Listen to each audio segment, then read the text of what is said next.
Bonjour à tous et bienvenue sur ma chaîne YouTube consacrée à la pratique du Tai Chi Chuan. Voilà, c'est la première vidéo aujourd'hui que je vous propose sur cette nouvelle chaîne autour de cette pratique qui est vraiment très connue, très populaire et qui a énormément de facettes. En effet, on connaît essentiellement, j'allais dire, sa facette santé, sa facette bien-être, mais ce que la plupart des gens savent moins, c'est que c'est un art martial. C'est un art martial à part entière. Alors bien sûr, en Chine, ce n'est pas ainsi qu'il est le plus pratiqué. Là-bas, il est vraiment pratiqué pour cet aspect santé, pour cet aspect circulation du Qi, car on lui prête cette vertu de pouvoir harmoniser, équilibrer le flux du Qi, la circulation du Qi dans le corps. Et bien sûr, le Qi, j'allais dire les émotions sont également du Qi, donc il a également cette capacité de venir harmoniser, poser, apaiser notre esprit. C'est vraiment une méditation en mouvement, d'où vraiment sa grande popularité en Chine, d'autant plus qu'il renferme vraiment énormément d'éléments de la culture chinoise, que ce soit l'influence taoïste, que ce soit des éléments, j'allais dire, des arts martiaux. Il y a vraiment énormément d'éléments philosophiques, corporels dans cet art, quoi. Il est également j'allais dire, très en connexion avec un art comme la calligraphie. On retrouve vraiment des analogies entre la pratique du Tai Chi et la calligraphie. Bref, c'est un art, comme vous le savez, qui est représentatif de la Chine. Eh bien, sur ma chaîne YouTube, je vous propose sur cette chaîne YouTube là que je viens de créer, je vous propose de vous emmener dans cet univers. Alors dans un premier temps, nous allons surtout explorer la facette, j'allais dire, santé, et puis par la suite, je développerai également les autres facettes que sont l'art martial ou ses composantes qui sont reliées à la tradition taoïste, à la tradition du Netan. Le Netan, c'est l'alchimie interne taoïste, c'est-à-dire l'alchimie qui est non pas pratiquée dans un athanor, j'allais dire, extérieur, matériel, mais dans l'athanor du corps. J'allais dire, le creuset va être, certaines parties du corps vont être les creusets dans lesquels nous allons transformer cette matière première, en tout cas dans lesquels les pratiques d'alchimie taoïste transforment et transmutent les choses. Mais bon, je ne glisse pas encore sur ce terrain. Pour l'instant, nous allons découvrir l'aspect santé. C'est ici, c'est avec moi, c'est sur Esprit Tai Chi. Je suis Daniel et je vous emmène dans cette découverte. Alors, nous allons commencer par le commencement. Et le commencement, c'est quoi au sein du Tai Chi? Eh bien, c'est le premier mouvement, le mouvement d'ouverture. Mais sur ma chaîne, je ne vais peut-être pas aborder les choses comme vous pouvez le voir ailleurs sur YouTube. Si vous vous attendez à une petite musique chinoise et puis la forme qui se déroule et puis vous n'avez plus qu'à suivre, eh bien, ce n'est pas ici. Voilà, si je vais peut-être vous décevoir, mais ce n'est pas comme ça que je vais procéder ici sur cette chaîne. Ce qui m'intéresse, c'est de vous amener non seulement la forme, mais également un peu de fond. Voilà. Donc sur ce premier mouvement d'ouverture, ça va être présenté sur plusieurs vidéos. Et aujourd'hui, dans cette première vidéo, je vais surtout vous développer les bases, j'allais dire, théoriques et le fond de cette pratique, l'esprit de ce mouvement. C'est vraiment, à mon sens, essentiel de comprendre ou de saisir un tout petit peu l'esprit de ce mouvement avant justement de le déclencher et de le laisser se déployer dans le corps. Alors par la suite, nous travaillerons également, j'allais dire, sur vraiment la partie structurelle, posturale, vraiment au niveau anatomique, et ensuite on entrera également dans cet aspect plus interne, énergétique entre guillemets, même si je n'aime pas utiliser ce terme parce qu'il est beaucoup trop vague, mais c'est ce que dans nos pratiques on appelle l'interne, le travail interne. Donc je vais aussi vous emmener un tout petit peu dans ces ressentis et dans cette perception que l'on peut avoir sur ce travail interne. Donc aujourd'hui, première vidéo consacrée au fondement de ce mouvement, et dans la vidéo que je vous présenterai prochainement, nous commencerons à nous intéresser à la part anatomique posturale et ensuite nous continuerons à déployer ce premier mouvement, puis la suite des mouvements du Tai Chi. Je ne vous dis pas encore sur quelle forme de Tai Chi je vous emmène, tout ça je le développerai par la suite. Donc voilà, nous sommes partis pour ce premier mouvement. Allez, suivez-moi.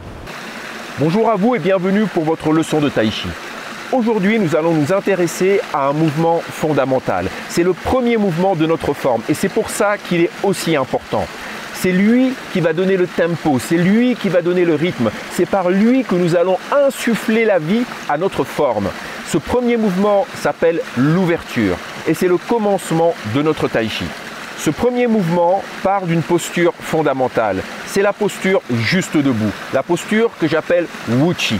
Et vous voyez, il y a quelque chose de très proche entre Wu Chi et Tai Chi. Évidemment. Alors, de quoi on parle quand on parle de Wu Chi et de Tai Chi, justement? Parce que tout cela va nous aider à comprendre notre pratique, va nous aider à comprendre le Tai Chi Chuan ou le Tai Chi Chuan. Tai Chi, c'est un concept, c'est un principe, c'est une idée, c'est une base philosophique issue du taoïsme et de la pensée traditionnelle chinoise. Tai Chi, vous le connaissez tous, vous avez tous vu ce symbole avec un cercle et à l'intérieur une partie noire, une partie blanche. Un peu de noir dans le blanc, un peu de blanc dans le noir.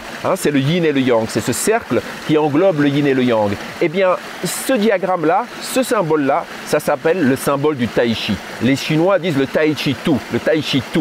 C'est le symbole, le diagramme du Tai Chi. Donc derrière ça, il y a un principe, il y a une idée. Ça nous parle justement de cette relation, de cette interaction, de cette danse entre le yin et le yang. Eh bien, avant Tai Chi, nous avons Wu Chi. Et c'est justement de ça que parle cette posture d'ouverture, cette première posture du Tai Chi. Comme je vous disais, on va démarrer ce mouvement dans la posture initiale, c'est-à-dire les deux pieds parallèles écartés de la largeur du bassin. Eh bien, Wu Chi, c'est avant Tai Chi. Tai Chi, comme je vous disais, c'est le jeu du yin et du yang. C'est déjà quelque chose qui est en train de se manifester. Et Wu Chi, on pourrait le traduire par le non manifesté. Tai Chi, on le traduit souvent par le grand fait, le fait suprême. Par fait, on entend manifestation, on entend quelque chose qui est en train de se manifester dans le monde.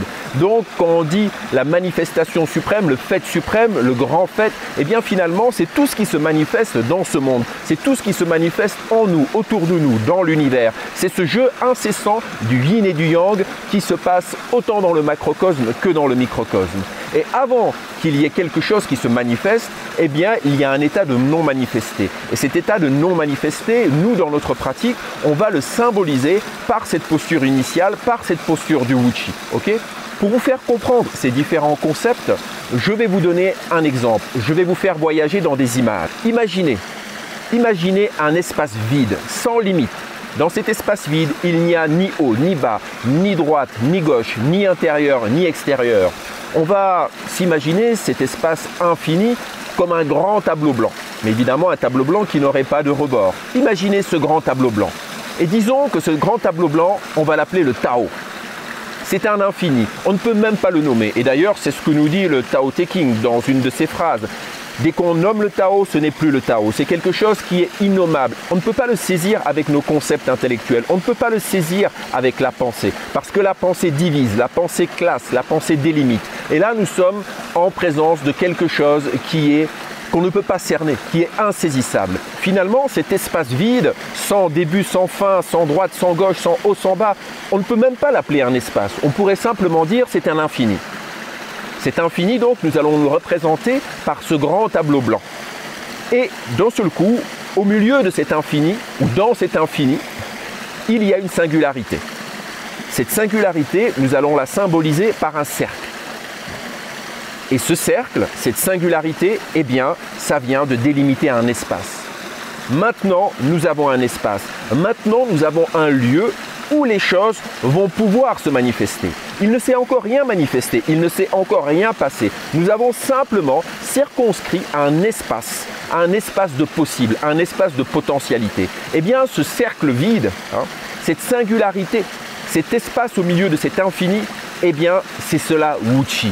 C'est cela notre posture du commencement. C'est cela quand on s'installe les deux pieds parallèles dans cette posture méditative, dans cette posture d'écoute, de contemplation fondamentale. Il est vraiment essentiel de pratiquer cette posture suffisamment pour installer une base, pour créer cet espace de possible, cet espace où les choses vont pouvoir se manifester.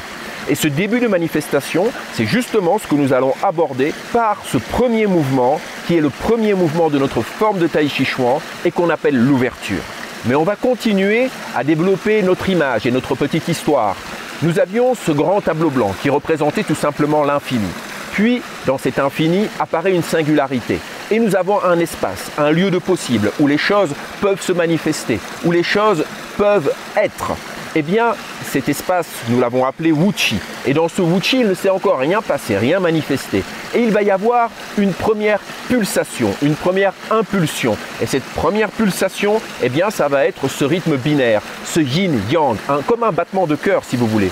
Eh bien, ce battement de cœur, ce premier souffle, inspire, expire, eh bien, c'est le manifester. C'est le jeu de la vie qui commence, c'est le jeu de la manifestation qui commence. Le yin et le yang commencent à danser ensemble et à partir de là, le manifester est là. À partir de là, comme on dit dans le Tao Te Ching, les 10 000 êtres sont créés. Par les 10 000 êtres, on entend toute la création. C'est pour ça que dans le Tao Te Ching, ce livre fondamental du taoïsme, il est dit le 1 engendre le 2. Le 2, eh bien, c'est le yin et le yang. Le 1, eh bien, c'était cet espace, c'était ce wu-chi, ce non manifesté. Eh bien, de là est engendré le 2, le yin et le yang. Ok ? Le 2 engendre le 3, on dit ensuite. Le 3, c'est quoi? Le 3, c'est l'interaction du yin et du yang, c'est cette danse du yin et du yang. Et le 3 engendre les 10 000 êtres. Le 1 engendre le 2 engendre le 3 engendre les 10 000 êtres, c'est-à-dire toute la manifestation, qu'elle soit dans le microcosme ou dans le macrocosme. Eh bien, c'est de cela que nous parle ce premier mouvement du Tai Chi, ce mouvement d'ouverture. Et ce mouvement d'ouverture, comme vous allez le voir, il va se faire par quelque chose de simple. Nous allons simplement monter les bras et descendre les bras. Vous voyez? C'est un yin, un yang, un haut, un bas. Et souvent, on le retrouve dans énormément de cosmogonie, dans énormément de cultures, dans ces mythes primordiaux. On retrouve souvent une histoire où une entité divine sépare le ciel de la terre ou délimite le haut et le bas. Il y a toujours une histoire comme ça. Eh bien, ici, nous, dans notre travail du Tai Chi Chuan, nous allons initier cette première manifestation par la montée et la descente des bras. Vous voyez, c'est cette pulsation initiale. C'est pour ça que ce mouvement est aussi fondamental, parce qu'il va insuffler la vie à tout le reste. Mais pour parler de ce premier mouvement, on va aller encore un peu plus en profondeur dans la pensée traditionnelle chinoise, dans la pensée traditionnelle taoïste. Eh bien, dans le taoïsme, nous avons ce que l'on appelle les 5 phases, les 5 mouvements, Wu Xing, qui sont finalement 5 modalités du yin et du yang, 5 manifestations du yin et du yang. Dans chacune de ces modalités, il y a plus ou moins du yin ou plus ou moins de yang. Ces 5 modalités, ces 5 mouvements, ces 5 phases, nous on le traduit souvent dans notre culture par les 5 éléments. Mais la traduction la plus juste, c'est les 5 mouvements, les 5 phases. Pourquoi souvent on dit les 5 éléments? Puisque ces 5 modalités sont appelées le feu, la terre, le métal, l'eau et le bois. Mais ces modalités ne nous parlent pas d'éléments, elles nous parlent de manifestation du yin et du yang, de manifestation du chi. Ainsi, le feu, c'est le yang du yang, le grand yang si vous voulez, le tai yang. L'eau, c'est le yin du yin, le grand yin, tai yin on dit. Et puis, nous avons le métal qui est le yin naissant, on l'appelle le shao yin des fois. Et puis nous avons le bois qui est le yang naissant, qu'on appelle shao yang. Et il en manque un, me direz-vous. Eh bien, celui qui manque, c'est la terre. Et la terre, on la situe au centre. C'est le fondement, c'est l'équilibre. C'est vraiment le moyeu central autour duquel s'articulent tous ces autres mouvements, toutes ces autres phases. Et d'ailleurs, on parle de mouvement. Et justement, le feu, yang du yang, a un mouvement ascendant. L'eau, yin du yin, a un mouvement descendant. Le métal, le petit yin, il a un mouvement centripète. Un mouvement qui revient sur lui, qui se rassemble. Et le bois, lui, le yang naissant, il a un mouvement centrifuge, un mouvement d'expansion. C'est le yang naissant. Eh bien, la Terre, elle est au centre, c'est l'équilibre. Mais la Terre, elle contient en elle le double mouvement de montée et de descente. Et c'est ce double mouvement de montée et de descente finalement qui crée l'équilibre. On a une montée et une descente qui sont égales. C'est un peu comme une balance. On pose un poids d'un côté et un poids de l'autre. Ça monte, ça descend, ça s'équilibre. Eh bien, cette montée et cette descente, c'est de là que naît l'équilibre de la Terre. Et c'est ce mouvement primordial, interne, profond de la Terre qui finalement nourrit tous les autres mouvements. Et c'est ce qui se passe également dans notre mouvement d'ouverture. C'est le fondement, c'est la base. C'est un peu comme si ce mouvement d'ouverture, c'était la terre. Et dans ce mouvement d'ouverture, nous allons manifester une montée, une descente, un yang, un yin. Et à partir de là, tous nos autres mouvements de Tai Chi vont pouvoir se déployer, vont pouvoir se dérouler. Donc c'est vraiment quelque chose qui va être très important. Il va donc falloir s'exercer assidûment à ce premier mouvement et non seulement le vivre dans sa forme, mais également le vivre dans son fond, dans son rythme. Et maintenant, vous avez un peu mieux cerné ces notions de Wuqi, de Tai Chi, et vous savez de quoi on parle quand on parle maintenant du Tai Chi Chuan. Tai Chi Chuan ou Tai Chi Chuan, qu'est-ce que cela veut dire? Le terme Chuan ou Chuan, ça désigne le poing et par extension la boxe. Tai Chi, c'est de ce dont on vient de parler. C'est ce jeu, c'est cet échange, c'est cette danse du yin et du yang. C'est tous ces mouvements de transformation et de transmutation que vous connaissez tous au travers de ce symbole universel. Eh bien, Tai Chi Chuan, ça veut dire la boxe ou l'art martial qui est basé sur les principes du Tai Chi, sur tous ces principes de transformation et de transmutation. Et vous le voyez bien que dans notre forme, vous le voyez bien quand vous regardez la pratique du Tai Chi, il y a toujours cette continuité de mouvement, cette transformation de mouvement, ce transfert de poids avant-arrière, cette montée, cette descente. Il y a constamment ce dialogue du yin et du yang. Eh bien, c'est cela Tai Chi Chuan, cette boxe, cet art martial, cet art corporel qui est basé sur ces notions de Tai Chi. Ce que je viens de vous expliquer nous permet aussi de comprendre ce qui anime notre forme de Tai Chi. Eh bien, ce qui anime notre forme de Tai Chi, c'est cette respiration primordiale, c'est ce souffle primordial. Nous l'avons vu, dans cet infini apparaît une singularité, puis quelque chose se manifeste, une première pulsation. Un premier inspire, un premier expire. C'est pour ça que dans notre pratique du Tai Chi, il n'est pas question de respiration. Évidemment, on respire, c'est normal, mais on ne focalise pas notre attention sur la respiration pulmonaire. Nous, on va parler de la respiration interne, la respiration du Qi. Le Qi, le souffle, vous en souvenez, c'est une notion qu'on a déjà abordée. Eh bien, c'est de ça que nous on parle, c'est de cette respiration-là, la respiration du corps, la respiration de notre mouvement. C'est cette interaction du yin et du yang, cet inspire, cet expire du yin et du yang. Mais non la respiration pulmonaire. La respiration pulmonaire n'est qu'un écho, une conséquence de cette respiration, de ce jeu profond du yin et du yang. Alors évidemment, la forme de Tai Chi va nous apprendre aussi indirectement à respirer profondément. Mais par exemple, nous n'allons pas essayer de caler, de synchroniser la respiration avec le mouvement. Non, c'est en travaillant sur ce rythme essentiel, ce rythme primaire, ce rythme primordial, que notre respiration finalement va pouvoir se poser et se déployer d'une manière naturelle et équilibrée. Et c'est avec le temps justement que cette respiration se fera naturellement très profonde, très fine et qu'elle viendra remplir tout notre corps. Et bien maintenant, passons à la pratique.